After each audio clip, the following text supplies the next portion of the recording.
Hi నమస్తే. ఈరోజు మనం లెఫ్ట్ ఓవర్ సిరీస్లో మిగిలిపోయిన ఇడ్లీ పిండితో పునుగులు ఎలా చేయాలో చూద్దాం.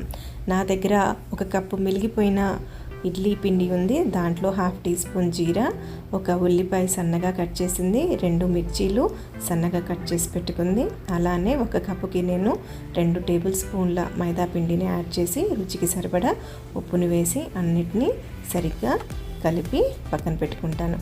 ఇవి పొంగడం కోసం నేను కొద్దిగా చిటికెడు అనుకోండి వంట సోడాని కూడా యాడ్ చేస్తున్నాను. చూడండి, ఈ లెవెల్లో మరీ చిక్కగా కాకుండా మరీ లూజ్గా కాకుండా మీడియంగా మనం పిండిని కలిపి పెట్టుకోవాలి. ఇప్పుడు ఆయిల్ వేపుకున్న తర్వాత నేను మీకు వీడియోలో చూపించినట్టు చిన్న చిన్న ఉండల్ని మనం కాగిన ఆయిల్లో వేసుకొని దీన్ని లైట్ గోల్డెన్ కలర్ వచ్చేలా మనం వేపుకోవాలి.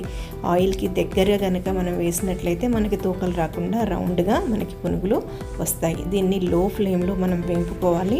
లో ఫ్లేమ్లో వేసుకోవడం వల్ల మనకి లోపల పిండి మంచిగా ఉడికి పైన మనకి క్రంచీ లేయర్ వస్తుంది.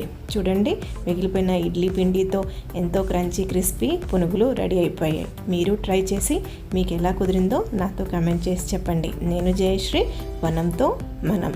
నమస్తే.